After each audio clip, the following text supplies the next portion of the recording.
the key thing is that it ends with Adam and God. So what are the implications of those two things? He's the son of God, right? Yeah. And he's the son of Adam, Right. or the son of man. Mm-hmm. He's the God man.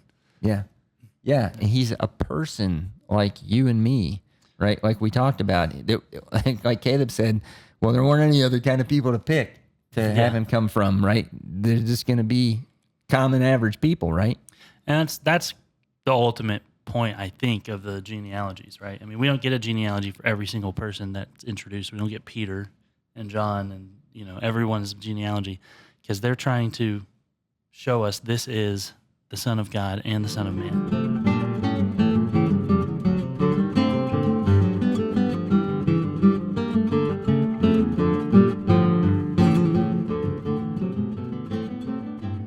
Welcome to Biblocus, where the Bible intersects with your life. I'm Timothy. And I'm Caleb. And you're listening to Bible Discussions, the forum where we explore biblical topics that are relevant to your life. Today we are continuing our series on the life of Christ. And in this episode, our fifth, we're going to talk about the genealogy of Jesus Christ. Now, when many people think of genealogies, they think, well, that's going to be pretty boring. Yeah. But we want to try to change that today. We want to make it as interesting as we can for everybody because they really are fascinating. And so we're going to start by reviewing a little bit of scripture to lay the groundwork for the genealogies. One of the things that happens when you start talking about the genealogy of Christ is his pedigree, right? Which is important to establish his pedigree. And here's some verses that set up what that pedigree should be. First of all, Christ should be a descendant of Abraham. Now, this shouldn't be a shock to anybody because I think we've already read this a couple of times recently, and definitely several times in the past in the history of Biblocus. But Genesis 22, verses 17 and 18. I will surely bless you and make your descendants as numerous as the stars in the sky and as the sand on the seashore.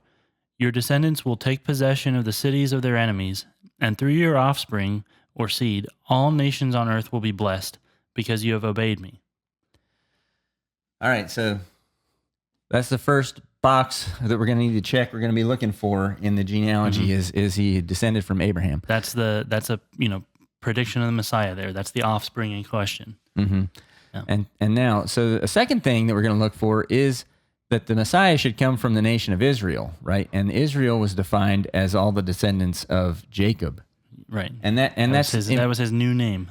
Yeah, that's important because it distinguishes it from Esau. Because if you are familiar with biblical or world history, there's like different population groups that come from Jacob and Esau, and those two groups don't necessarily get along with each other. Mm-hmm. That would be Israel and I don't know, the rest of the Middle East. But anyway, so the Messiah is going to come from Jacob. And that we see in Genesis 28, verse 14, which says, now this is when that Jacob received a promise similar to the one that Abraham just received that we just read. And so in Genesis 28, 14, it says, your descendants will be like the dust of the earth, and you will spread out to the west and to the east, to the north and to the south. All peoples on earth will be blessed through you and your offspring. So once again, seed. And this is when Jacob laid his head on a rock and had the dream about Jacob's ladder. Yeah. And so don't ever sleep with your head on a rock. That's part of that. I mean, that should go without saying. But in seriousness, both Abraham and Jacob got this promise from God in angelic visions. Mm-hmm. And then the next verse we have is from after the Exodus, when Balak, king of Moab, which is one of those people groups you mentioned that don't like the Israelites, hired Balaam to prophesy against Israel, and instead Balaam told him the truth and blessed Israel. So in Numbers 24, verse 17, he says, a star will come out of Jacob, a scepter will rise out of Israel. He will crush the foreheads of Moab, the skulls of all the people of Sheth. So that's interesting. We put that in there. Remember that there's going to be enmity between Israel and Moab. That's one of the reasons for putting this verse in, because it also prophesies. So both of these were about Jacob. And so there's the first two boxes, Abraham and Jacob, that we're looking for. Now, the third idea would be that the Messiah should come from the tribe of Judah, because he'll be the king of Israel, right? Mm-hmm. And so this is when Jacob was giving his blessings to all of his sons. Well, I guess you could say blessings and curses. Some of them are, not so much blessed. but Judah's was pretty good. And so in Genesis 49, verse 10, it says, "The scepter will not depart from Judah, nor the ruler's staff from between his feet, until he to whom it belongs shall come, and the obedience of the nations shall be his." It's getting more and more specific. Yeah. I mean, that sounds... and more literal. You can't even... It's not even like vague anymore. Mm-hmm. Yeah. Some king that rules all the nations of the world. Okay. So that's Judah. And then finally, of course, the big thing is that the Messiah should come from the line of David. He should be a son of David. Mm-hmm. And so we just read this entire passage like 1 or 2 episodes ago. So I just sort of shortened it up and got the end of it. But again, it's always your homework to go read the context of all these passages. And if you want to make a comment about it on our site, if you say, hey, you should have read more, we'll let everybody know. Because most people that watch our show are like, I wish they would talk more about more verses of the Bible. But anyway, so in 2 Samuel 7, verse 16, it says, "Your house and your kingdom will endure forever before me. Your throne will be established forever." Yeah, so that was when he was promising to David when he told him he couldn't build the temple, but the promise I will make you is that your line will never be broken. Yeah, and of course, if you keep reading the Old Testament, the literal earthly kingdom of David's throne does end, right? And when Jesus comes, he'll say that his kingdom's not of this world. So that promise either failed or has to be fulfilled a different way than the actual political rulership of Israel. Yeah, well, we will see, though, that Jesus, in coming as a man, has a way of redeeming a lot of things that are human. And so that's one of the themes we're going to be looking at.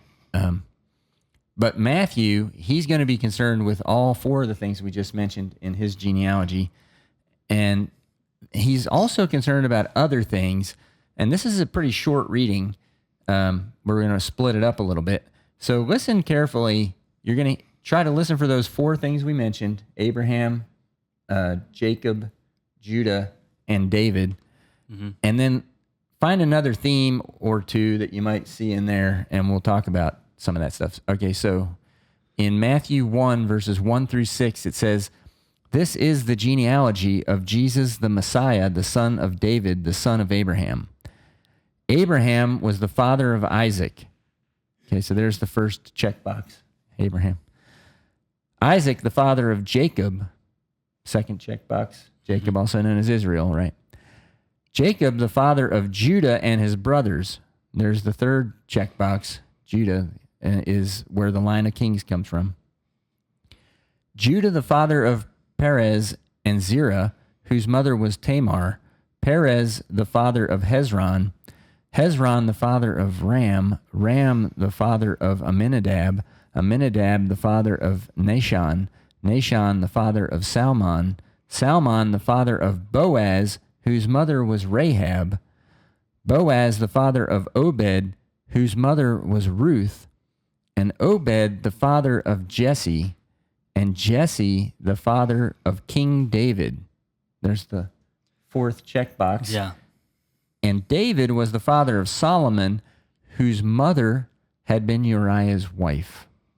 Okay, so just as we predicted, because Matthew watched Biblocus, the genealogy checks all the boxes: Abraham, Jacob/Israel, Judah, and David. But there was another theme that crops up, something that keeps happening other than saying the father of. 4 times it happened. Yeah. Right? They actually mentioned 4 mothers. Yes. And the only mothers that it mentioned are ones that kind of share a common, downside. Yes. Yeah, they're infamous. Yeah. Infamous for some sexual promiscuity or at least picadillos, questionable, yeah. In their lives. So this reputation, they all had bad reputations, basically, at one point in their lives. Yeah, whether it's deserved or otherwise. Yeah. Yeah. So the first one that's mentioned is Tamar, Judah's daughter-in-law. Now, she would be one that you could probably say was wronged first by her father-in-law. We're not going to read these stories in their entirety. Right. We'll tell you where they are, and you can go read them. And this is the one time people might actually do that because it's like the most entertaining stories. It's like, oh, let's read all the adultery. Genesis 38 is where you can go. She's got a whole chapter devoted to what happened to her there. And so because her father-in-law, Judah, is not giving her one of his sons the way he's supposed to, according to the law, to take care of her, because she married one of his sons and then he died, and he was supposed to provide another son for her. And he did, but as a long chain of events go on, he's like, she's the black widow. If I give another son, he's going to die. So he won't. Anyways, so she seduces him, acting as a prostitute in disguise, and he sleeps with her and produces children for her. And that is where Perez comes from. That's in the... And eventually Christ. Yes. Yes. Not what you would think, right? Right. Yeah, it's a little bit odd, right? So and that's going to happen. That's going to continue here with the other women. The next one mentioned was Rahab, who's a prostitute in Jericho. That's pretty much all we know about her. And in Joshua chapter 2, she helps 2 Israelite spies who were come to spy out the land before Joshua leads the Israelites in, and she hides them when they're on the run from the authorities in Jericho. And then she makes them promise to spare her and her family when they come and take the city. And then eventually, she shows up in the ancestry of David and the ancestry of Jesus. Yes, she's the mother of Boaz, and that, if you're a Biblocus subscriber, should ring a bell. Right. Boaz, he's the male star of the book of Ruth. Yeah. Yeah. But so that gets us to Ruth. So Ruth is mentioned also in there as the mother of Boaz, and so she was a Moabite. Yeah, remember we said to remember that when we read Balaam's prophecy earlier.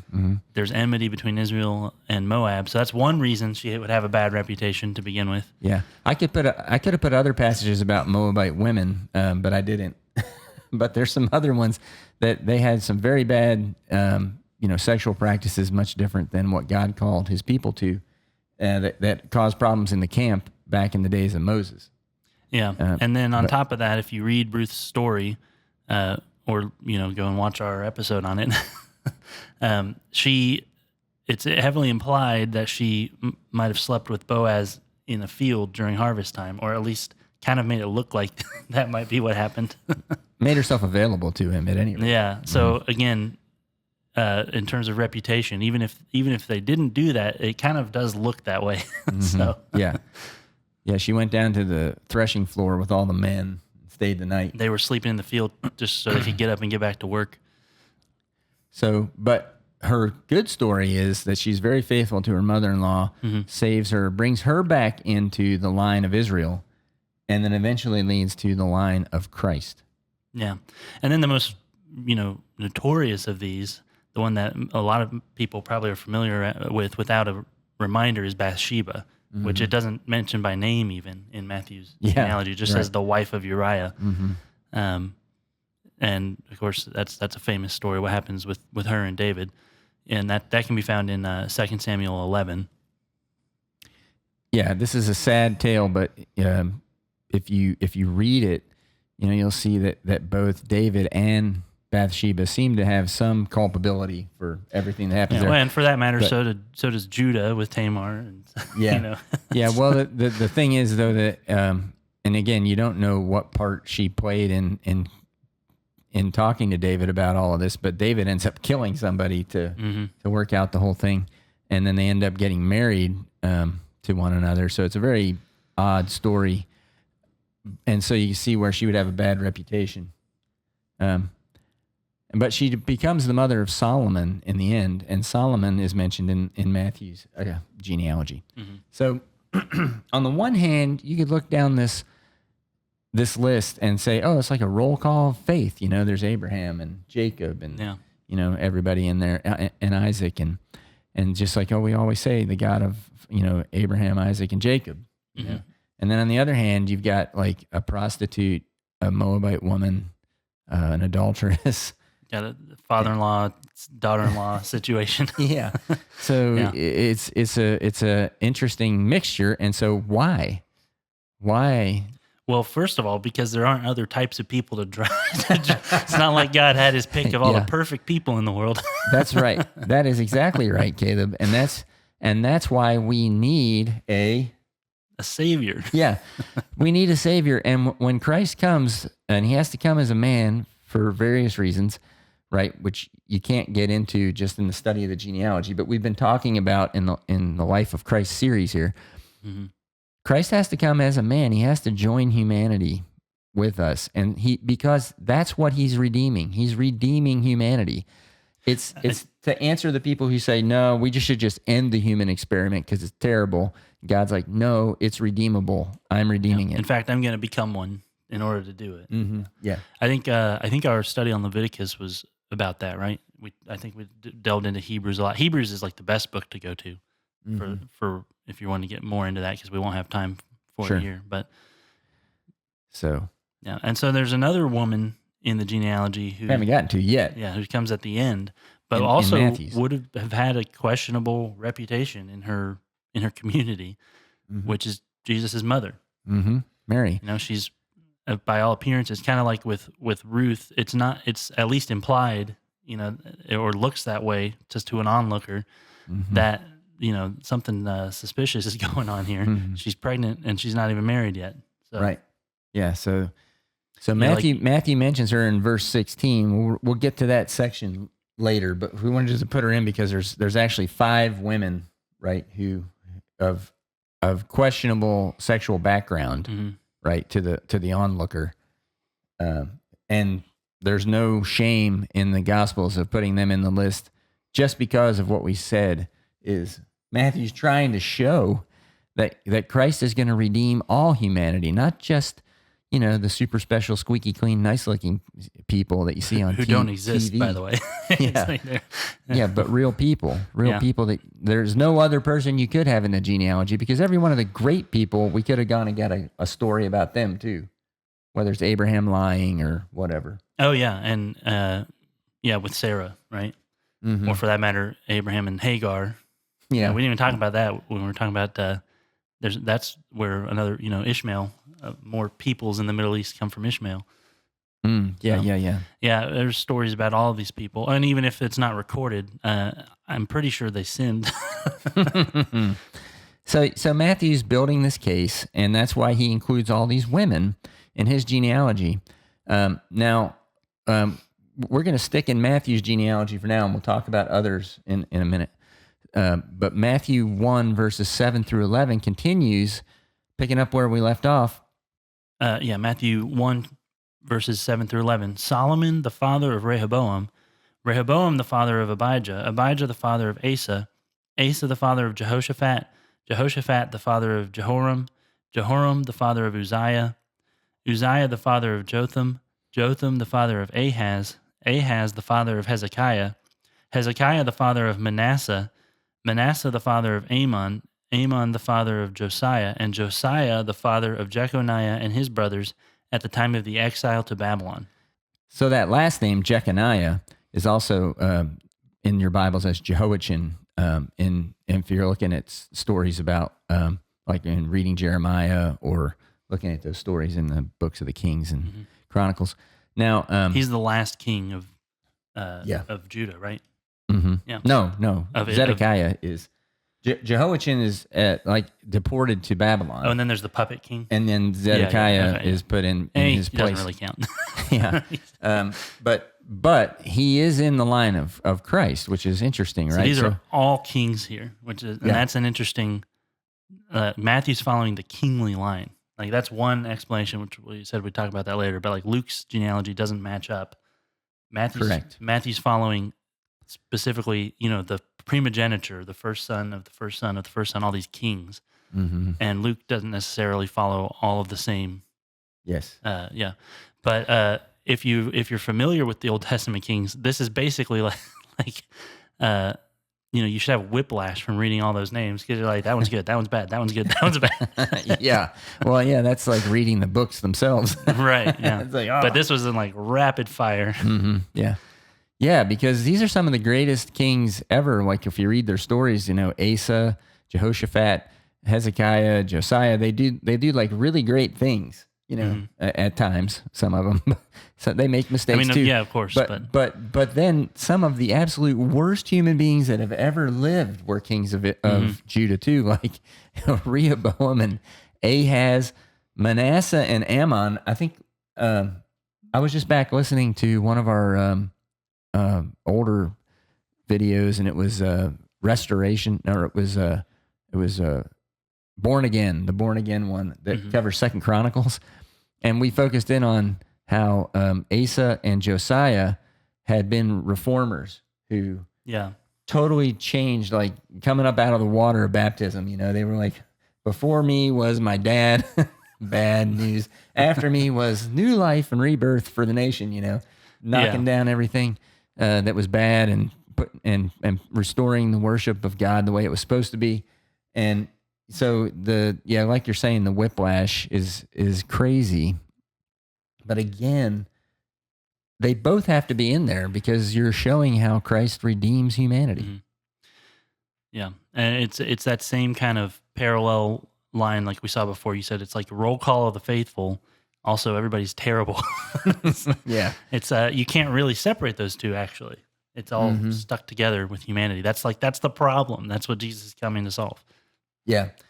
And then it comes to this last section, and this is sort of my favorite because you don't know who half of these people are, and I'll tell you why I think that here in a minute. But so beginning in Matthew 1, verses 12 through 16, it says, after the exile to Babylon, Jeconiah was the father of Shealtiel, Shealtiel the father of Zerubbabel, Zerubbabel the father of Abihud, Abihud the father of Eliakim, Eliakim the father of Azor, Azor the father of Zadok, Zadok the father of Achim, Achim the father of Elihud, Elihud the father of Eleazar, Eleazar the father of Mathan, Mathan the father of Jacob, and Jacob the father of Joseph, the husband of Mary, and Mary was the mother of Jesus, who is called the Messiah. Now, I like this section because you don't know who these people are, but if they weren't doing what they were doing, their names are in there for a reason, because they're in this pathway to the Christ. So they had to be doing something, right? Yeah. That prepared the ground for Christ. Wonder what that could have been. Yeah, I think maybe like practicing the Shema or something like that, right? Yeah, imperfectly, to be sure, right? Yeah. But yeah, that's one of my favorite parts about this too, is like, it's basically like John Doe, father of, Bob Doe, that's like just the average guy, as far as we know about any of these people. Well, yeah, it actually starts out, right, with people we do know, like Jehoiachin, right? And then if you know the books of Ezra and Nehemiah, like if you've been with us since the beginning, you do. Shealtiel and Zerubbabel, you hear those names, like, oh yeah, I know that Zerubbabel, son of Shealtiel, Yeah, the minor prophets, those are guys involved in rebuilding Jerusalem and the temple and everything. Yeah, in some cases. Yeah, so they were men who came back and fought to reestablish Israel in Jerusalem, right? But then you have this list in a row, like Caleb was mentioning, is Abihud, Eliakim, Azor, Zadok, Achim, Elihud, Eleazar, Mathan, Jacob. I mean, some of those are familiar names only because of some other guy that lived 1,000 years before them. But, we don't really know anything about them. They might be in a short little list somewhere, of saying, oh, here was the son of somebody. But mostly we don't know. Part of why we wouldn't know is because they pretty much lived through the famine of hearing the word, right? Yeah. Like that's another theme we've talked about lately. From Amos. They're basically living through, the end of the prophetic era there and the gap until the coming of Christ. So, but and just like the prophets tell you, though, you already have the word of God, right? So you could be doing it anyway. And so what this tells you is there's a group of faithful people, a whole line of generations of people who produce another generation that includes eventually Jesus. Yeah, and his parents, right? Joseph and Mary. They're the kind of people who could produce a Joseph and a Mary who were willing to accept the charge from God to raise his son, which is kind of a remarkable thing. So that's the Shema at work. And so we haven't read it in a while. I thought it would be we got to appropriate do it to go every back, 10 episodes or so. read the Shema portion from Deuteronomy, chapter 6, verses 4 through 9. Hear, O Israel, the Lord our God, the Lord is one. Love the Lord your God with all your heart and with all your soul and with all your strength. These commandments that I give you today are to be on your hearts. Impress them on your children. Talk about them when you sit at home and when you walk along the road, when you lie down and when you get up. Tie them as symbols on your hands and bind them on your foreheads. Write them on the doorframes of your houses and on your gates. So the reason we harp on the Shema so much is it's just like, I think, the faith of Abraham, right? Abraham's faith meant nothing if he didn't act on it. And Abraham believed God. If God told him to sacrifice his son, to bind him and put him on the altar, he did it. And then God rewarded him for that and said, you're the kind of guy that do what I ask. But I don't want you to do it, right, in this case. Well, in that case, that's a foreshadowing of what God's willing to do. Yes. Because that's what we're building towards here with the life of Christ. Perfect. Yeah, perfectly said. And so in our case, though, we have the Shema. It's like, hey, teach your kids these truths, right? Do it every day, all day, when you get up in the morning, when you go to bed. It's like, it's not saying that if you get up this next Thursday and forget to talk to your kid about the Bible before you go to work, that, oh man, you've screwed up and the Shema doesn't work. It's saying, here's your normal practice, right? Normal practice is, hey kids, like let's have a devotional, right? Let's study the Bible today. It's not about a rule that says you have to do something. It's about wanting to do it, right? And if it's not wanting to do it, your kids are going to get that message from you that they don't really want to do it. They're just doing it because they have to. You want your kids to see you want to do it. The problem with it is that it doesn't work today all the time. Like, I don't say, hey, Caleb, I'm going to call Caleb at 5 tomorrow. Ring, ring. Hey, Caleb, hey, it's Dad. That's definitely not going to work. Oh, I thought we could read together. Let me break the Bible open, and it's like later that day, Caleb's like, I love my dad and my God. It's going to be over long periods of time, right? Hey, Caleb, do you think you'd be interested in doing like some kind of a podcast together? And like, yeah, okay. So when we start planning, it took us like 2 years to issue the first one, right? After we made up our minds. Well, and after, tornado hit eye my house. surgeries and stuff. Yeah. So after 2 years, we started doing it, and we both enjoy it a lot, right? Yeah. It's been a real blessing. It's helped us a lot with our relationship. And now I finally love you, now that we've done that for 2 years. He's forgotten all the things I did to him when he was little. But yeah, it might take 100 years, right? Like that list of Semitic names that we were struggling with a moment ago. Yeah. It may take 100 years. You're not going to wake up and find a Lamborghini in your driveway because you talked to your kids about the Bible. Well, we're basically in the same position now as what were their names again? As Eliakim and Azor and Zadok, because like Christ has come and fulfilled all the Old Testament promises and given us new promises, right? We're looking forward to our promised land, which is heaven. Mm-hmm. And you just don't get there today, probably. Yeah. Right. And so Caleb's riding with me today, so it's possible on the way home. But it's going to be a lifelong process, and you're just looking forward to that and waiting for that. So you're kind of like in that time period that they were. There's not new revelation.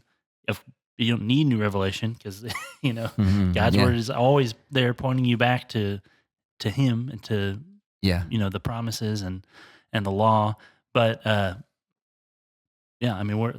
that's part of why we should see those random nobodies as so encouraging, because that's kind of where we are now.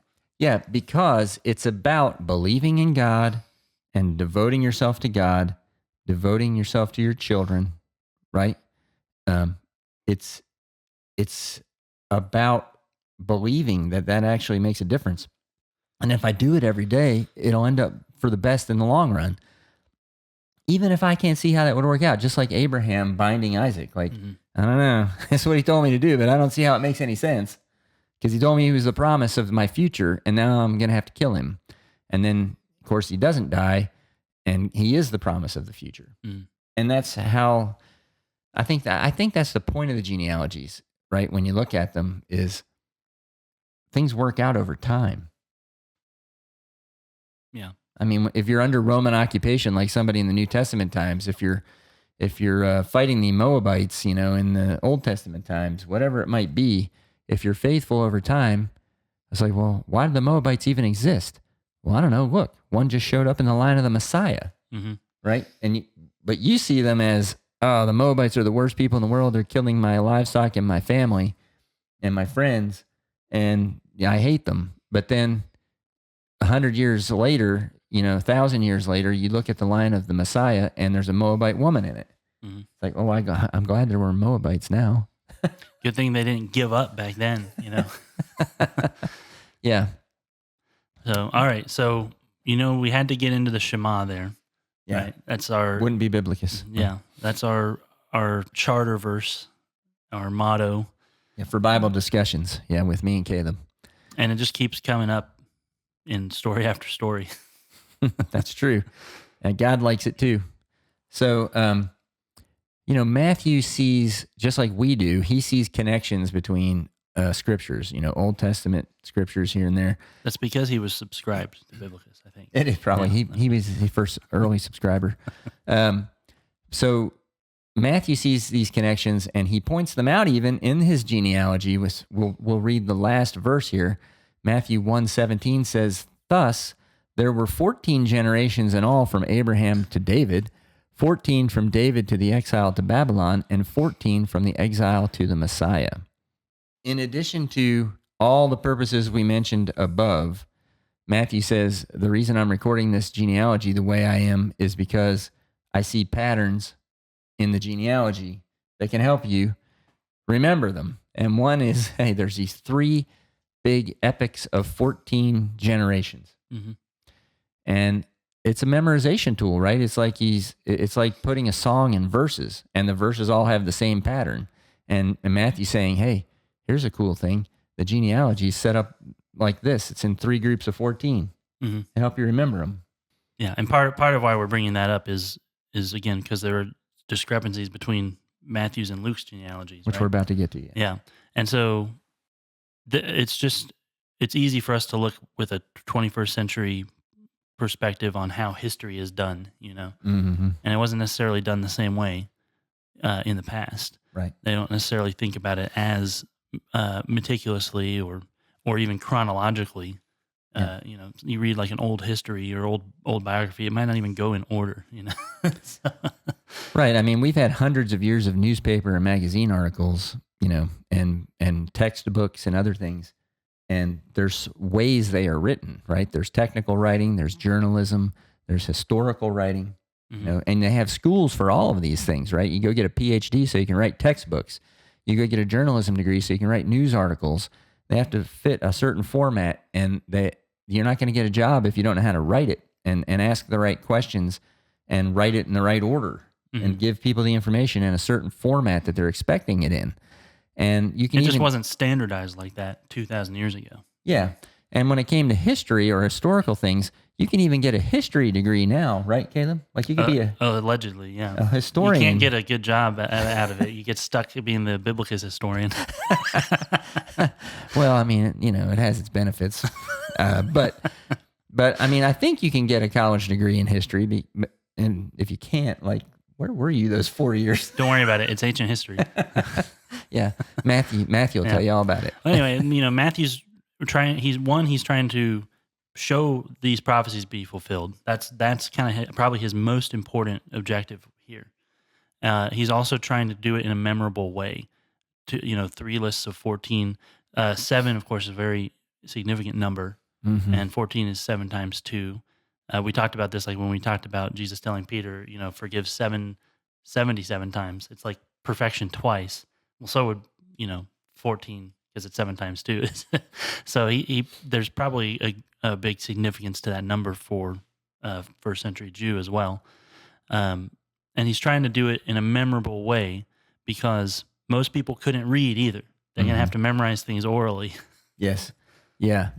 It's like that scene in Ray, the movie Ray, where the guy says, "Hey, I got this new song." For And he goes, Ray Charles. Right? yeah. The engineer comes to him. He's like, "I got this." He bought all the rights to Ray Charles' recording, and he had this idea of which direction he wanted him to go. And he says, "I got this new song. I want you to, try it out. Try this new direction." And he goes, "Well, sing it for me." He goes, "Sing it? Me sing it?" And he goes, "Yeah, it's not like I can read it." So it's like, it's the same thing. Like, if you can't read, it doesn't matter if somebody hands you the book of Matthew, right? But we think of it, I'll go read the book of Matthew because Matthew's been dead for 2,000 years for one thing. I can't go talk to him about it. I have to read his account. But in those days, he wrote it down to be read, most likely to groups of people. Until modern history, the average person who's like a peasant or something is going to have to go have it read to them. Like even in the Christian era, medieval church, you're still going to be reliant on someone who can read. There used to be a position, a lector, right? Oh yeah, the person who read the readings for the church that day. And now it's just like, turn into your Bibles. Well, then it was turn in your Bibles. Now it's open your phones. Well, this gives me the chance to do a Greek word study because one of my favorite teachers of all time, Dr. James Shelton at the University of Tennessee, taught me ancient Greek and Koine, the biblical Greek. And he was an expert in Latin also, and he was big into word etymologies. And he even had a radio show where he did word etymologies. So I used to listen to it on the radio. Yeah, it was pretty cool. But one of the words he taught us in class was skale. Skale is the Greek word for leisure. Mm-hmm. But what word in English does that sound like? Scholar or school. School. Yeah, school. We get the word school from the Greek word for leisure because only people with a bunch of time on their hands have time to go to school. If you're not busy trying to scrape a living out of the ground or out of the sea or whatever, you can't. You're not going to have time to learn to read. That's right. But we do have time now, and that's a blessing of modernity. That's one of the blessings. Let's see. Are there more? There were. I think we're losing all of them. Okay, but the techniques that Matthew uses when he writes, right, are similar to the common methods that were used at his time. Make it memorable, put it in groups that people can memorize, and so that's what was going on with this. It's like a song and verse. Now, interestingly, though, we aren't the only ones wondering about remarking on Matthew's use of these groupings, and so one of the church fathers, Clement of Alexandria, he noticed something about this, and so in his book, the Stramata, in Book 1, Chapter 21, he said, "And in the Gospel according to Matthew, the genealogy which begins with Abraham is continued down to Mary, the mother of the Lord. For it is said," this is a quote, "for it is said, Matthew 1:17, from Abraham to David are 14 generations, and from David to the carrying away into Babylon are 14 generations, and from the carrying away into Babylon till Christ are likewise other 14 generations." That's the end of the biblical quote. And he says, 3 mystic intervals completed in 6 weeks. The only thing more mystic than the 14 generations repeating is what he's talking about for 6 weeks. We couldn't figure it out. Yeah. But the point is, though, that he is also noting, okay, so Matthew sees these intervals and seeing patterns there, and I see the connection that he's making with it there. And so he's saying, though, the interesting thing is he's saying that Matthew is showing the genealogy down through Mary. Yeah, and that's reminiscent of I think our most recent kind of church history quote that we found, or maybe it was 2 episodes ago with Bede the Venerable, where he was talking about how Abraham's seeing the day of Christ's glory, right? He's looking ahead to his coming to Mary, although he doesn't know who she will be, and Mary's looking back in her Magnificat because she talks about the promises that were made to Abraham and to his seed forever. They're like looking forward and back at each other in time, which is, and this is kind of a similar concept here, I think. Yeah. So we haven't, Caleb mentioned earlier, we haven't talked about much the differences between Matthew's and Luke's accounts. but this is one of them that they don't line up from King David. They diverge, and they kind of come back together at Mary and Joseph, but they actually kind of come back together at Zerubbabel and Shealtiel, and then they.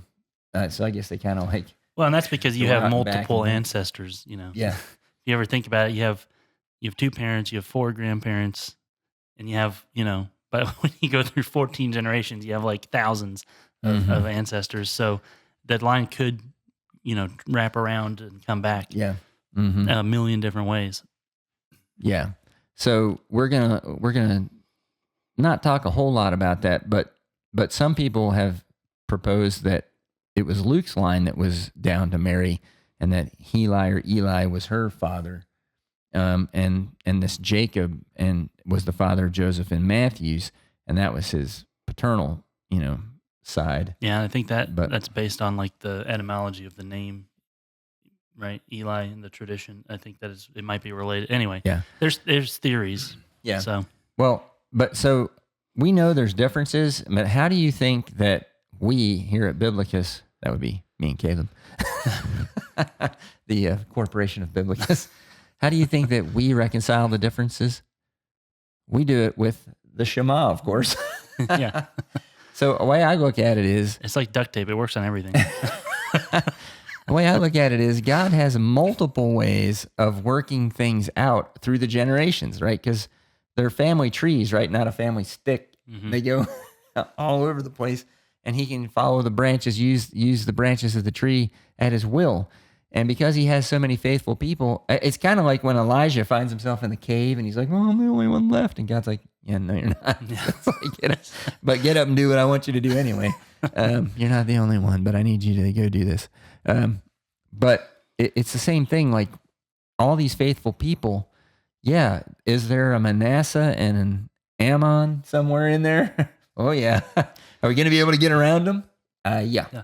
Even if he has to go to Moabites and Canaanite prostitutes like Ruth and Rahab, God can use anybody. That's right. So he's not limited. So our advice is don't get balled up in all this scientific, journalistic approach we were talking about earlier, or historical. That mindset just, it's anachronistic. Yes. It doesn't fit the people who wrote it or who it was originally written for. Yeah, because you're bringing your modern presuppositions to the text. For instance, so like when a reader brings his presuppositions to the text, right? That's like when you hear me say that and say, well, you should have said his or her presuppositions to the text, right? That's because you have modern presuppositions. 100 years ago, 200 years ago, nobody cared if you said his presuppositions. You just said that as a placeholder, and everybody was fine with it. Yeah, because they had all studied classical languages, and they knew that, like, nouns and articles and things have genders. And now we're all worried about offending someone, so everything's got to be twice as long now. Yeah. Okay. So that is the modern presupposition that you're bringing to Biblocus. So stop doing that. We're old-fashioned here. And you can see this with translations as well, Bible translations. A lot of them will go back and change that. If it says, like, Christ will say, if whoever has ears, let him hear. And it might say, whoever has ears, let them hear. Yeah. And it's just because it's trying to dull it for our modern sensibilities. We can't handle it. Even way, way back in the 1990s when I was in seminary. I was sucking my thumb. The new RSV came out, and I was taking a class on the Gospel of Matthew, actually. Mm-hmm. And so my professor said, everybody, I'm going to use the NRSV because I always love the RSV.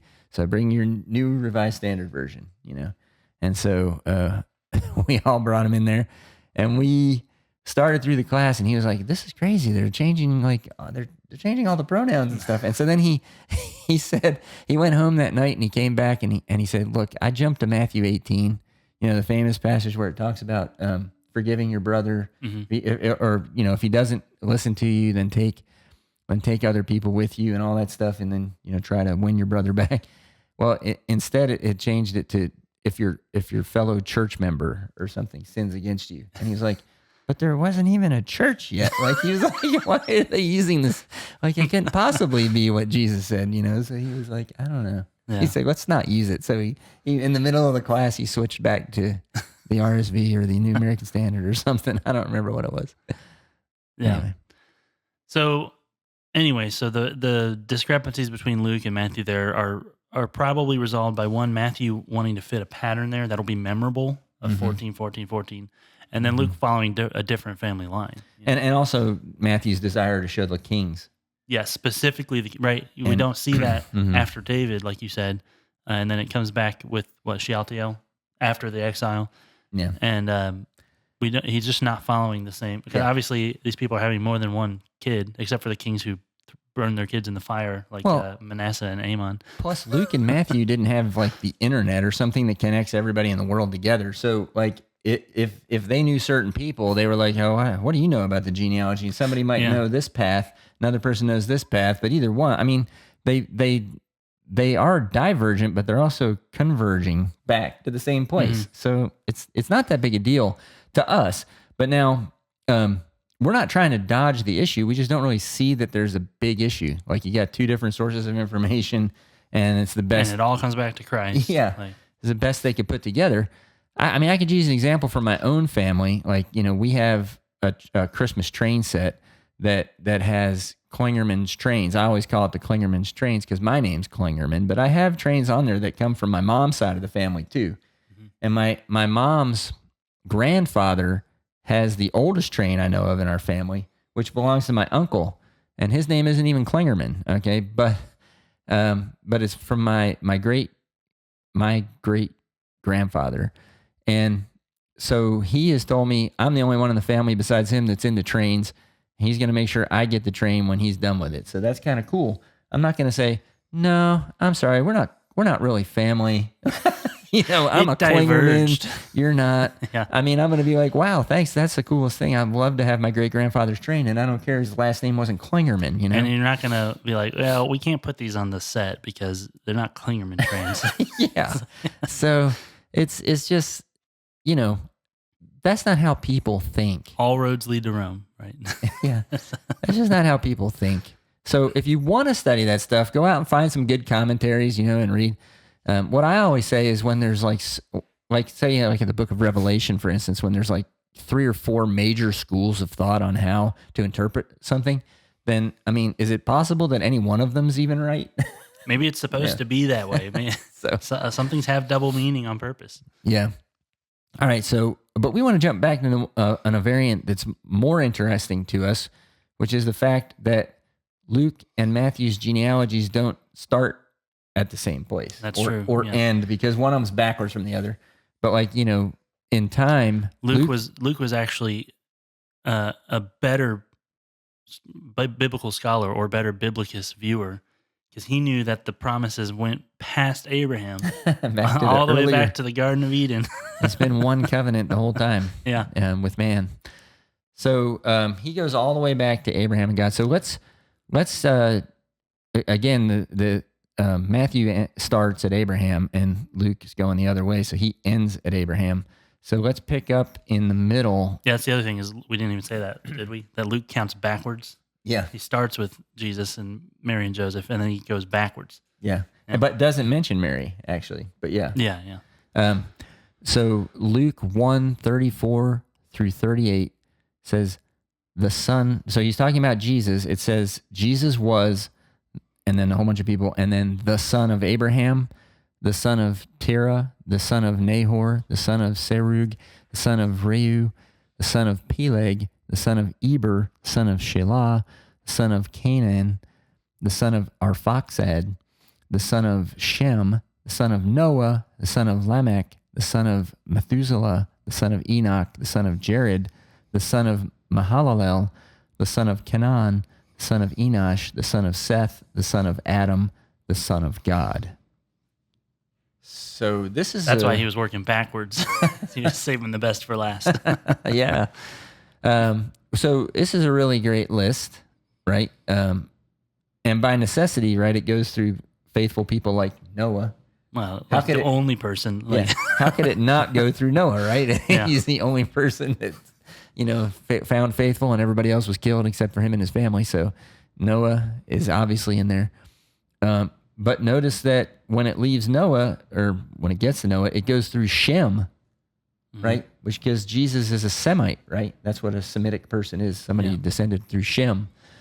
And as we mentioned earlier, the key thing is that it ends with Adam and God. So what are the implications of those two things? He's the son of God, right? Yeah. And he's the son of Adam, right? Or the son of man. He's the God man. Yeah. Yeah. And he's a person like you and me, right? Like we talked about. Like Caleb said, well, there weren't any other kind of people to pick to have him come from, right? They're just going to be common average people, right? And that's the ultimate point, I think, of the genealogies, right? I mean, we don't get a genealogy for every single person that's introduced. We don't get Peter and John and, everyone's genealogy, because they're trying to show us this is the Son of God and the Son of Man. Yeah. Luke's goal is the same as Matthew's goal. They're not divergent. Like, it's easy to read an article where somebody goes, well, they diverge. It's like, really? Well, Luke's goal, right, was to show that Christ was fully human through Adam. They actually converge into Christ. That's yes. And by coming all the way from Adam, Luke is saying all humanity is being redeemed by Christ. Mm-hmm. But Matthew, on the other hand, takes the tack of saying, well, you've got great people of faith. You've got people who are suspect. You've got prostitutes. You got Moabites. You've got the horrible kings of Israel and Judah. and then so by the time you get to the end of Matthew, you're like, he's like, did I leave anything out? I don't think so. Mm-hmm. And so Luke, since he bypassed most of those terrible kings, and he goes all the way back to Adam, the first sinner, right? Mm-hmm. And says, well, here's the guy that he's redeeming even Adam. So that means he's redeeming everybody, because there were only two people that had to be in the genealogy of the Messiah. And that was Adam and Noah, right? If you count God, I mean, two people. Yeah, Adam and Noah. I see what you mean. Adam and Noah, right? And so if you redeem those two guys, you got the rest of us in there, Yeah. So. And Matthew has the same. So Luke takes it kind of like physically. If you redeem the original guy, you redeem all of them. And Matthew kind of sees it spiritually, because he's like, let's just put all these terrible sinners out there. If he can redeem those guys, he could redeem anybody. And it's the same point. Yeah, it's kind of like that Hebrews chapter on faith. What chapter is that? 12 or something like that? It sounds right. Yeah, well, all the different people of faith, like the cloud of witnesses. Mm-hmm. Matthew's kind of taking like the cloud of witnesses effect. Like, look at all this breadth of people that they all need redemption, and Luke's going, let's just take this all the way back, and so we don't leave anybody out. Go to Adam. So all of our warts, all of our disgusting common sins, right? Everything is included in this genealogy. And that's what he redeems, because he redeems all of humanity and makes us all children of God, as we recently talked about. Yeah. The righteous along with the unrighteous, and that not just as separate people, but in you, Like, what's that Solzhenitsyn line? The line separating good and evil runs through the heart of every man. Mm. Yeah. And so the important thing is, Jesus is, like Luke's point there, he's the Son of God, and he redeems us and makes us sons of God. Yeah. And that means that Jesus agrees with Matthew and Luke about the genealogy, is that it all is about his redeeming humanity, and that God hasn't given up on humanity. Mm-hmm. And that gets us to our words of life takeaway, which today comes from John 12:47. If anyone hears my words but does not keep them, I do not judge that person, for I did not come to judge the world, but to save the world. Yeah. Which, he did. That's right. He did. And he's redeemed. He redeemed us all. And look at that list. There's nowhere you can go. You can't go lower than some of the lows in that list. Mm-hmm. And you're not going to be, don't get too haughty, because you're not going to be better than everybody in that list either. you know, because I think Mary was in there for one thing, and then you had Abraham. So what we got the men and the women covered there, you know, like on faith. It's like, well, I have more faith than Abraham did. David is the man after God's own heart, right? Yeah. So yeah. So remember, you know, that you're not too high and you're not too low to be redeemed through the sacrifice of Jesus Christ, and that's why He came to tell you, I believe in you. I want to redeem you. But so listen to my words. Right? Mm-hmm. All right, well, he's Caleb and I'm Timothy, and thank you for listening to Bible Discussions on Biblocus, where the Bible intersects with your life. Please consider subscribing to our channel to help support our efforts. All scripture quotations, unless otherwise indicated, are taken from the Holy Bible, New International Version, NIV, copyright by Biblica, Inc., used by permission of Zondervan, all rights reserved. Biblocus is a registered trademark. This program is copyright 2026 by Timothy Klingerman. God bless all of you.